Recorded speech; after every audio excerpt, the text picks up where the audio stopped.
Hello everyone! Maggawa ako ng tuyo kasi mainit ngayon eh. Ayan o. Titimplahan ko yan mamaya ng bawang, asin, magic sarap at saka suka. Halo-halo na siya at may tilapia. Guys. Madami. Ako nagawa. Para may maulam, 'di ba? Hanap tayo ng way para may maulam tayo. Yan guys, oh.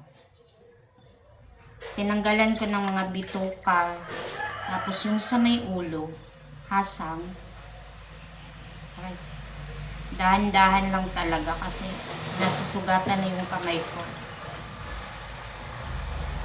Masarap to pag matuyo na siya, lagyan ng suka at sili. Ayan. Yan ko kayo mamaya. Konti pa lang yung nagawa. Nalinisan ko konti pa.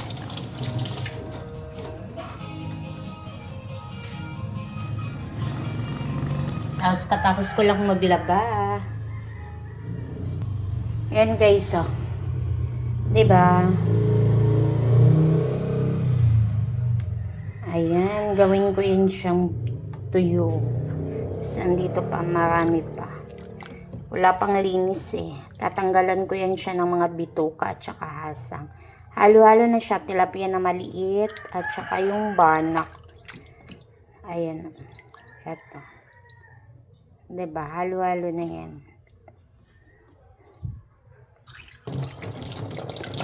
Tanggalan muna natin ng bituka guys. Tapos linisan natin, tapos saka natin timplahan ng magic sarap, asin, bawang. Huwag kalimutan yung bawang na dikdikin siya maliit. Tapos suka. Masarap na yun siya pag matuyo kasi mainit na sa labas.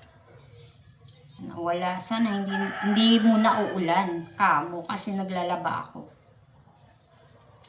Katapos ko lang, aga akong nag-ano eh. Diba? Yung anak ko, inatid ko sa school. Mga 5:30, 4:30 gising na kami. Tapos, ayun, naglalaba na ako galing sa school. Kasi nga, diba, magtuyo ako.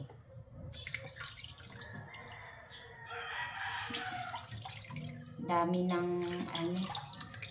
dami kong gagawin.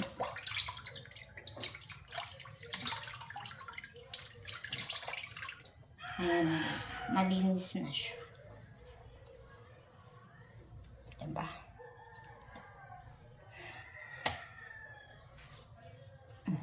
Nagkalat pa ako.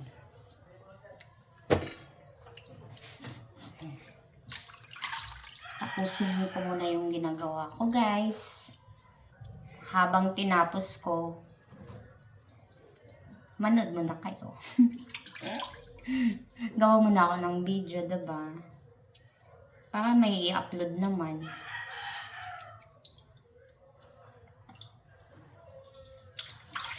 Tapos mamaya pakitain pa anuhin ko din, mag-video din ako na nag-ano ako.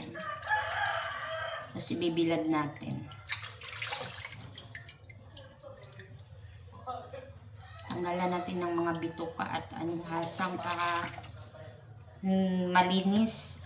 Pangit naman kainin pag kasi madumi na hindi tinanggalan ng mga bituka at hasang. Tapos bilad lang, pangit. O diba? Nag-off na naman siya. Kaya need natin siya tanggalan. Hasang. Tsaka bituka. Hindi naman yan makain. Dumi-dumi lang yan tingnan.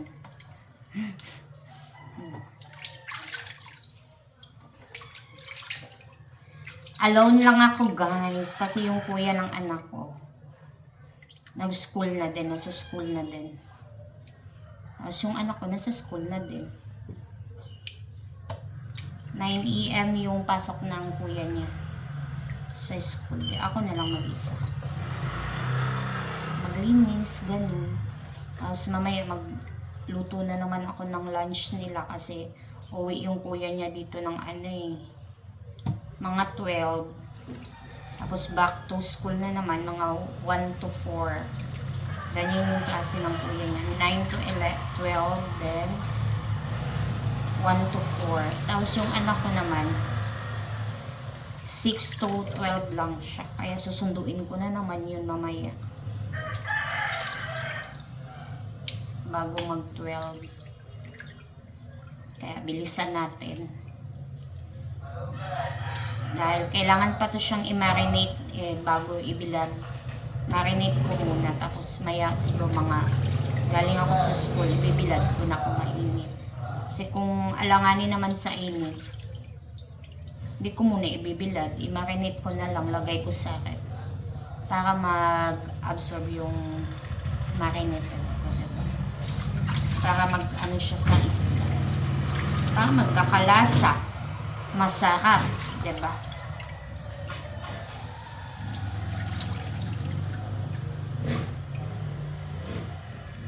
Ang hirap talaga linisin ng tilapia.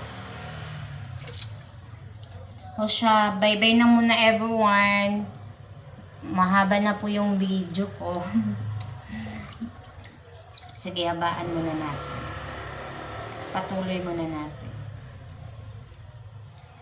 Yung tilapia kasi kailangan siyang malinis na malinis talaga.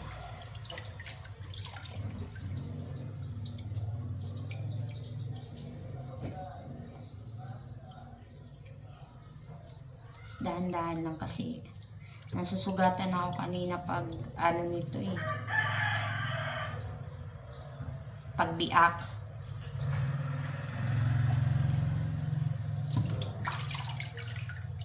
Yung kutsilyo ko hindi maano, kailangan panghasaan, kaya natagalan din ako.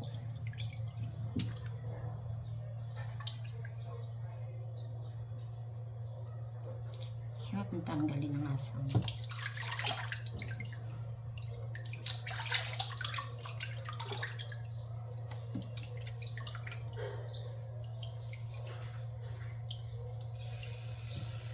Kailangan natin itong gawin para dagdag ulam, diba?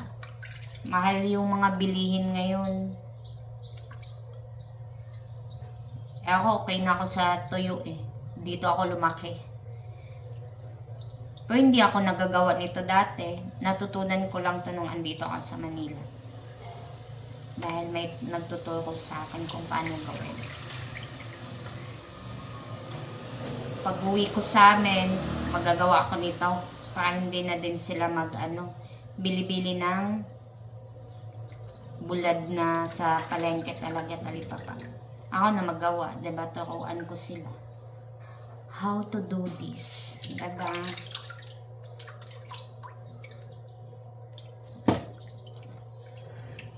Bye-bye na muna everyone. Thank you for watching. Bye-bye. Ikat all. God bless us. Bye.